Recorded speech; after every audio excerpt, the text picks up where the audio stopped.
Bonsoir à tous et bienvenue dans ce nouveau JT.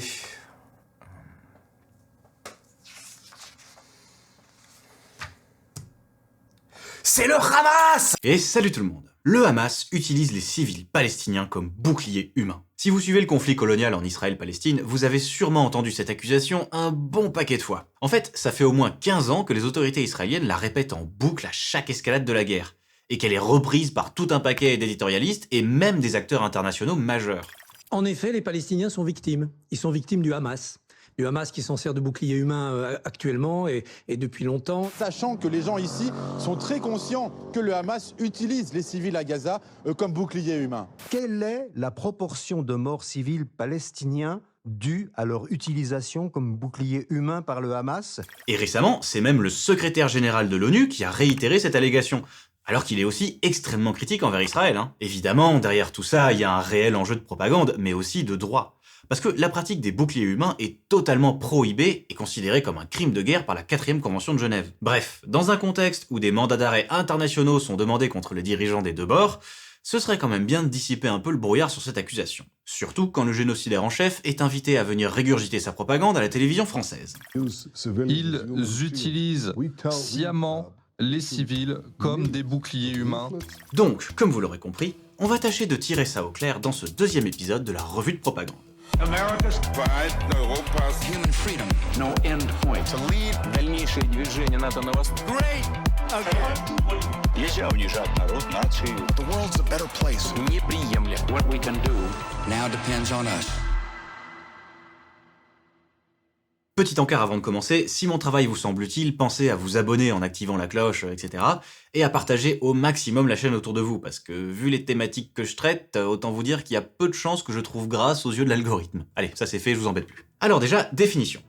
Utiliser des boucliers humains, c'est tout simplement placer volontairement des civils devant ou à l'intérieur d'un objectif militaire qui peut être pris pour cible par l'ennemi. Concrètement, ça veut dire, par exemple, forcer des civils à rester dans une base militaire ou au milieu d'un détachement de soldats ou d'une unité d'artillerie. À plus petite échelle, ça peut être un soldat qui force une personne à se tenir devant lui pendant qu'il tire sur l'ennemi. Et comme j'ai dit en intro, cette pratique est totalement prohibée en droit international, notamment par la 4e Convention de Genève de 1949. Je pense que vous comprenez l'objectif tactique qui est derrière. L'idée, c'est de dissuader l'ennemi d'attaquer ou de gêner ses manœuvres. Et c'est un rapport de l'OTAN qui nous explique pourquoi le Hamas utiliserait cette pratique condamnable. La stratégie est basée sur la volonté d'Israël de minimiser les pertes civiles. Sur la volonté d'Israël de minimiser les pertes civiles.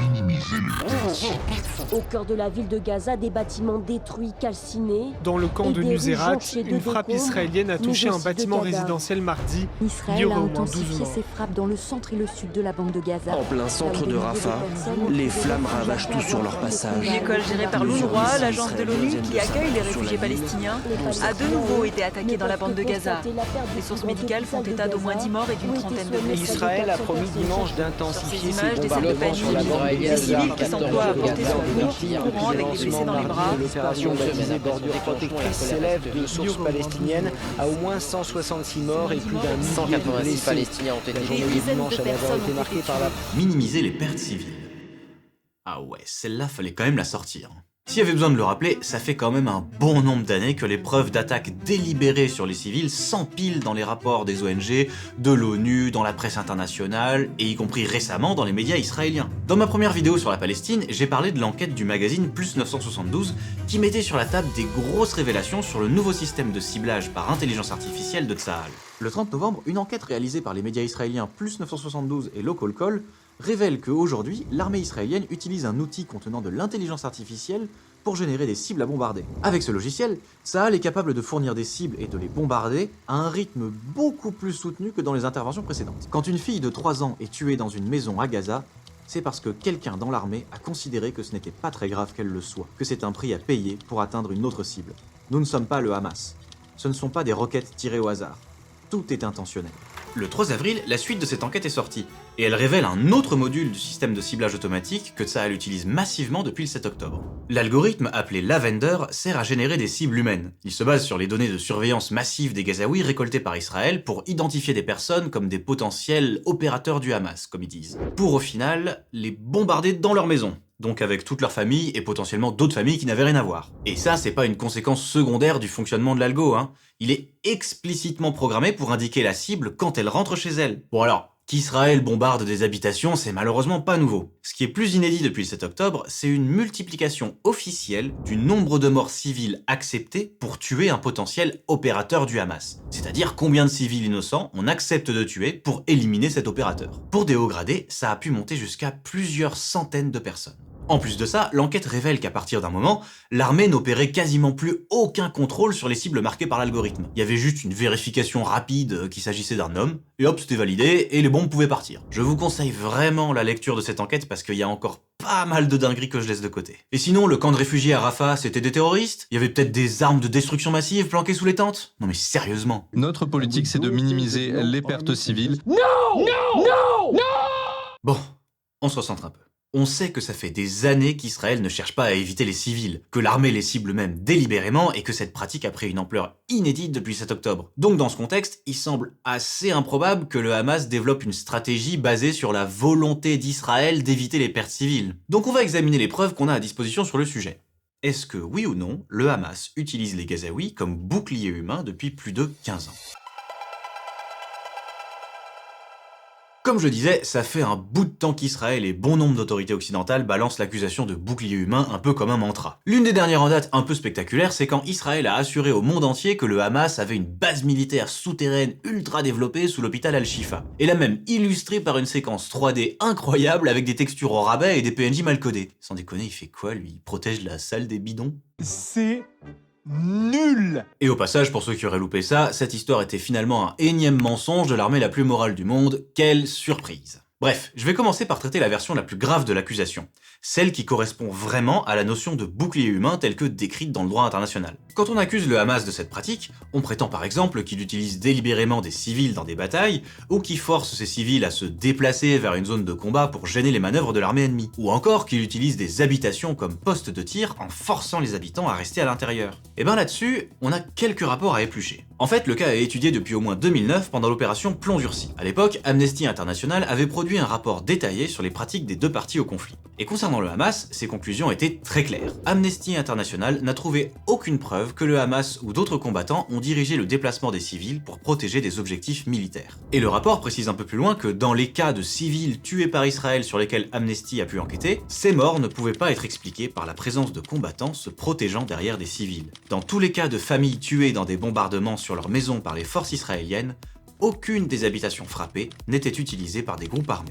Donc, pas la moindre preuve à cette époque, mais évidemment ça n'a pas empêché Israël de continuer à diffuser sa propagande mensongère sur la question. Donc, de nouvelles enquêtes ont été faites pendant l'opération Bordure Protectrice en 2014, notamment par le journal états-unien The Independent, qui conclut carrément que la pratique des boucliers humains par le Hamas est un mythe. Et comme Amnesty 5 ans plus tôt, il rapporte qu'aucun Gazaoui n'a dit avoir été forcé par le Hamas à rester dans des zones dangereuses et devenir des boucliers humains non consentants. La même année, Jeremy Bowen, rédacteur en chef à la BBC et le journal britannique The Guardian, tirent les mêmes conclusions de leur propre expérience sur place. Et d'ailleurs, dans un rapport de juillet 2014, Amnesty réitère elle-même ses affirmations. Toujours pas la moindre preuve de ces accusations. Pourtant, ce qui est observé dans tous les cas, c'est le fait que de nombreux civils restent sur place, même après les avertissements de l'armée israélienne pour faire évacuer une zone. Vous allez comprendre pourquoi je mets des guillemets autour du mot avertissement. Tous les rapports et articles que j'ai cités disent que si les Gazaouis font ce choix, c'est pas du tout parce que le Hamas les y oblige ou le leur demande. En réalité, ils évoquent plusieurs motivations selon les cas. Mais la raison majeure qui revient tout le temps, c'est qu'ils se sont bien rendus compte que de toute façon, ils n'étaient en sécurité nulle part. Pour ne citer qu'un seul exemple, je reprends l'article de The Independent dans lequel un Gazaoui témoigne que des gens ont quitté la périphérie de Khan Younes pour rejoindre le centre, à la demande d'Israël, qui a ensuite bombardé le centre. Voilà, la même pratique qu'on voit aujourd'hui depuis plus de 8 mois. Et je rappelle que ça date de 2014, donc ça c'est à répéter aux gens qui croient encore que tout a commencé le 7 octobre. Donc, première conclusion, l'utilisation active par le Hamas de boucliers humains, c'est une accusation à foutre à la poubelle jusqu'à preuve du contraire. Mais à côté de ça, il y a une autre allégation qui est un peu plus complexe à traiter. Le Hamas utilise les civils comme boucliers humains parce qu'ils tirent des roquettes depuis des zones peuplées et mènent des combats en zone urbaine. Ce qui est réel dans cette phrase, c'est que déjà en 2009, le Hamas tirait en effet des roquettes à proximité de bâtiments civils. Et toute propagande mise de côté, on a des cas documentés de stockage d'armes dans des infrastructures civiles. Par exemple, en 2014, des roquettes avaient été retrouvées cachées dans une école de l'UNRWA, l'agence de l'ONU pour les réfugiés palestiniens, qui avait du coup fermement condamné cette pratique. Tout ça est bien réel. Mais ce qui est faux, c'est de dire que ça constitue une preuve de l'utilisation de la population de Gaza comme bouclier humain. Le rapport d'Amnesty de 2009 le souligne bien. Ce n'est pas en soi une preuve de l'intention d'utiliser les civils comme bouclier humain. La présence d'armes dans des zones résidentielles est plus probablement le résultat d'une culture des armes qui prend de l'ampleur à Gaza. Et plus généralement, le rapport explique bien que ces pratiques, le stockage des armes, les tirs de roquettes ou les combats en zone urbaine, ne rentrent pas dans la conception des boucliers humains tels que décrites dans le droit international, et ne reflètent pas non plus cette stratégie dans les faits. Encore une fois, jusqu'à preuve du contraire, les combattants palestiniens n'ont pas forcé des civils à rester dans leur maison pendant qu'ils combattaient à l'intérieur, par exemple. Bref, on peut reprocher énormément de choses aux tactiques militaires du Hamas, mais cette pratique des boucliers humains, ils ne l'utilisent pas.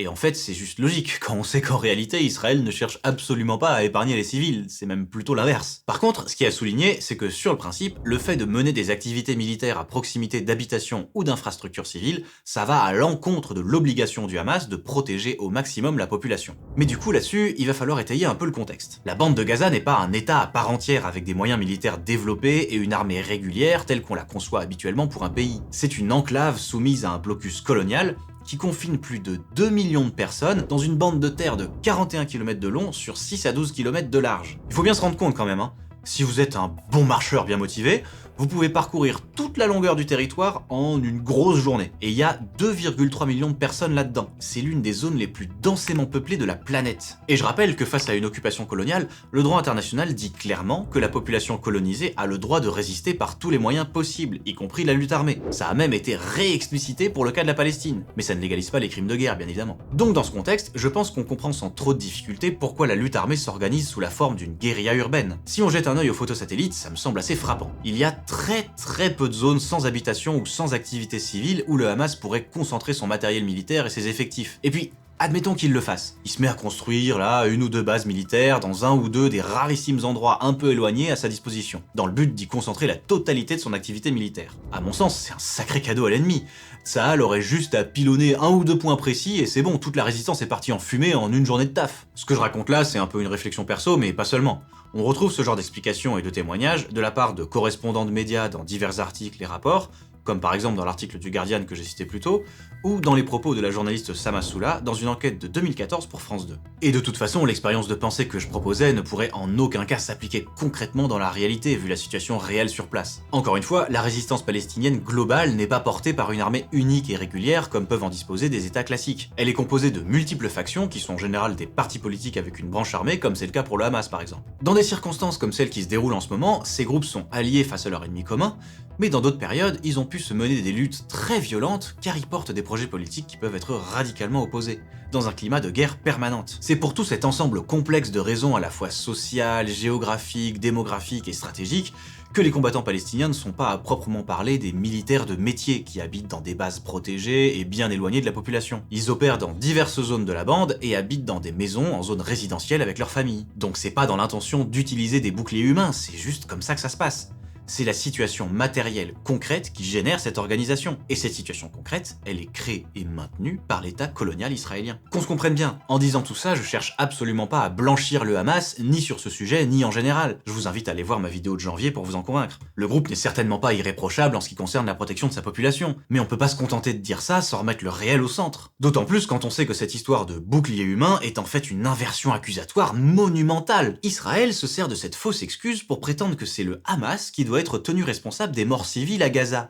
Mais attendez, c'est quoi ce faux argument niveau CE2 ? Même si les accusations d'Israël sur les boucliers humains étaient véridiques, ça leur donne absolument pas le droit de tuer les civils en question. La Convention de Genève est très claire là-dessus. En plus, en termes de logique, c'est un énorme contre son camp. Les types disent eux-mêmes qu'ils savent que le Hamas utilise des boucliers humains, et ils bombardent quand même. Donc c'est une admission qu'ils ciblent délibérément des civils innocents. D'ailleurs, à ce sujet, il faut savoir que dans son arsenal, Israël dispose de ce qu'on appelle des dumb bombs, ou des bombes stupides, c'est-à-dire des bombes non guidées et peu précises, qui vont faire un plus grand nombre de dommages collatéraux, mais aussi de smart bombs, des bombes intelligentes qui, elles, sont guidées et permettent d'atteindre une cible beaucoup plus précisément, et donc in fine de tuer moins d'innocents. Et là, je reviens 2 secondes sur l'enquête dont j'ai parlé tout à l'heure sur le système de ciblage Lavender. Une des étapes principales du procédé, une fois que la cible est identifiée, c'est le choix des bombes qui vont être utilisées pour l'éliminer. Eh bien, quand la cible en question est un opérateur de grade médian ou bas, la procédure officielle est d'utiliser les bombes stupides non guidées qui tueront beaucoup plus de gens pour ne pas gaspiller de l'équipement de pointe. Voilà, donc on savait déjà par nos médias qu'une vie palestinienne vaut moins qu'une vie israélienne. Maintenant, on apprend en fait que plusieurs vies palestiniennes valent moins qu'une bombe israélienne. Bon, à ce stade, on a fait le point sur les pratiques du Hamas en ce qui concerne ses prétendus boucliers humains. Mais on n'a pas fini. Maintenant, on va regarder du côté de l'armée israélienne, et vous allez voir qu'en fait, on avait affaire à une double inversion accusatoire. Déjà, contrairement au Hamas et aux autres factions armées de Gaza, Israël est un État complet qui possède une armée régulière et qui dispose de beaucoup plus de territoire pour placer ses bases militaires loin de sa population. C'est pour ça que si on les cherche un peu, on tombe au milieu de grands terrains vagues avec rien ni personne autour. Regardez, là par exemple c'est la Kiryat, le quartier général de l'armée israélienne. Là, c'est propre, on n'est pas en pleine ville, y a rien ni personne dans les environs, pas d'infrastructure civile à proximité, pareil pour cette base-là, ou encore celle-là, hein. Voilà, comme ça on protège bien la population, pas comme les terroristes là-bas là qui mettent leurs armes à côté des habitations, hein. Bon, plus sérieusement, j'introduis avec ce cas, mais vous allez voir que c'est loin d'être le pire. Parce qu'en plus de massacrer des innocents, les dirigeants d'Israël manquent cruellement d'imagination. Quand ils accusent le Hamas d'utiliser des boucliers humains, c'est de la fiction, mais de la fiction inspirée de faits réels, qu'ils ont commis eux-mêmes. Je vais compléter une citation d'Amnesty International que j'ai entamée plus tôt. Amnesty International n'a trouvé aucune preuve que le Hamas ou d'autres combattants ont dirigé le déplacement des civils pour protéger des objectifs militaires. En revanche, Amnesty International a bien établi que pendant l'opération Plomb Durci, les forces israéliennes ont obligé plusieurs fois des civils palestiniens à servir de boucliers humains. Petit historique de la pratique, en très rapide. Depuis au moins la guerre de 1967 et jusqu'en 2002, la pratique des boucliers humains sous diverses formes faisait ouvertement partie des procédures de l'armée israélienne. En 2002, suite à des fortes pressions exercées par 7 organisations de défense des droits humains, dont B'Tselem, Tsahal annonce qu'elle met officiellement fin à cette pratique. Sauf que pas vraiment en fait. Déjà, même après l'interdiction officielle, B'Tselem continue de recevoir de nombreux témoignages et rapports sur l'utilisation de boucliers humains sur le terrain. Mais surtout, il y a une procédure particulière que Tsahal n'avait pas réellement remise en question. La procédure de voisinage. C'est un procédé que des détachements de soldats utilisent quand ils doivent arrêter un militant palestinien chez lui, et qui consiste à obliger un civil voisin à aller toquer chez la cible en question pour lui dire de se rendre. Ça permet aux soldats d'agir discrètement et surtout de faire courir à un civil innocent des risques qu'ils sont censés prendre eux-mêmes, par exemple déclencher des éventuels pièges qui seraient aux abords de la maison. Cette procédure a notamment engendré la mort d'un Palestinien de 19 ans en août 2002. En décembre, l'État israélien annonce que l'armée a remplacé la procédure de voisinage par une autre qu'il appelle la procédure d'avertissement préalable. En gros, c'est la même chose avec 2 conditions supplémentaires. Le civil utilisé doit consentir librement à aider les soldats et ne doit être sollicité que si l'officier en charge estime qu'il ne sera pas mis en danger. Donc en fait, c'est exactement la même chose qu'avant. Parce que quand vous êtes traîné hors de chez vous et entouré par des soldats hostiles surarmés, la notion de consentement libre et éclairé, comment dire ? Quand même, c'est vraiment sympa de votre part. Avec plaisir. Et la deuxième condition, je pense que j'ai pas besoin de la commenter, hein. C'est l'officier qui estime comme il veut si le civil sera mis en danger ou pas. Allez, tu cours aucun danger, en avant! Bref, cette procédure viole complètement le droit international, et notamment la 4e Convention de Genève, qui stipule que les civils ne doivent en aucun cas être utilisés dans des opérations militaires, même avec leur consentement. Après plusieurs années de combats politiques, en 2005, la Cour suprême israélienne finit par interdire toute utilisation de boucliers humains, y compris cette procédure. Le problème, c'est qu'on peut bien faire une loi ou interdire un truc, si rien n'est fait derrière pour que ça soit appliqué, ben votre loi elle sert à que dalle. Et de fait, c'est bien ce qui se passe depuis 2005. Si on revient en 2009 par exemple, pendant l'opération Plomb Durci à Gaza, Amnesty a compilé et corroboré des témoignages accablants pour l'armée israélienne. Dans plusieurs cas, les soldats de Tsahal ont gardé captifs des familles entières dans leur maison pendant qu'ils s'en servaient de poste de tir. Ils ont aussi forcé des Palestiniens à inspecter des maisons à leur place pour trouver des pièges pendant plusieurs jours. Et tout ça dans l'impunité la plus totale. Un seul cas a été jugé en 2009.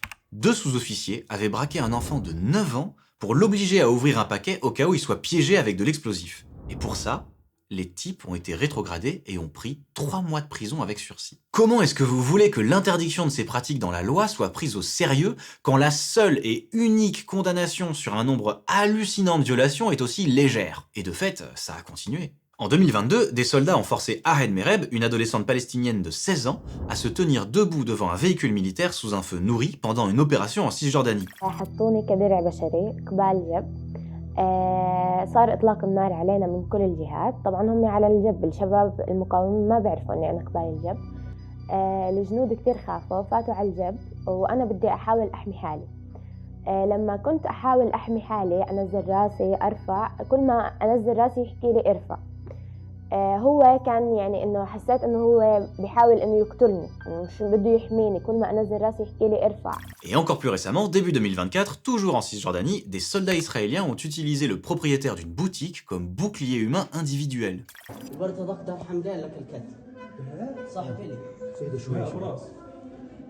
اللي صار عندنا اليوم انه دخل الجيش عدوره تمام كنت في محلي بشكل طبيعي ودخلوا علينا على المحل طلب تفتيش المحل كامل اطلع الشباب اللي بيشتغلوا عندي في المحل فتشهم وفتشني انا شخصيا طلعنا برا بعد ما طلعنا برا بطحنا على الارض تمام بعدين سحبنا عند الجبات حكى للشباب اللي معي روحوا انا بدي استعملك انت كدرع بشري ممنوع الشباب يراجموا وانت بدك تمشي قدامي. Bon, mais faut voir le positif dans tout ça. Si Tsahal peut avoir le titre d'armée la plus morale du monde en tuant des innocents désarmés, bah elle peut peut-être gagner celui d'armée la plus courageuse du monde en se protégeant derrière eux. Voilà pour cette deuxième revue de propagande qui est probablement plus longue que prévu, mais ce narratif des boucliers humains est tellement tenace que je voulais le traiter un minimum en profondeur. Et comme ça, à chaque fois que vous le verrez ressurgir quelque part, vous pourrez envoyer le lien de cette vidéo. Et si je devais indiquer un point à bien retenir, c'est le fait que c'est vraiment une tentative nauséabonde de rejeter la faute des morts civiles sur les victimes elles-mêmes au final. Et quand on voit que même après la demande de mandat d'arrêt de la CPI, en France, on invite le criminel de masse à venir déverser ses mensonges prémâchés à la télé, ça pose la tonne de boulot qu'on va avoir collectivement pour redresser la barre de ce pays. Donc sur ce, moi, je retourne bosser, et je vous dis à la prochaine.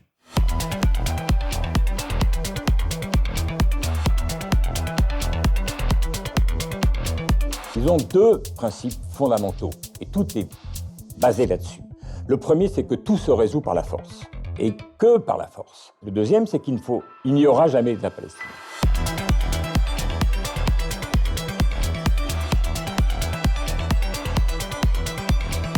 Et un des intérêts du mot terrorisme, qui pour moi n'a aucun sens, c'est quand vous luttez contre le terrorisme, vous luttez contre le mal absolu.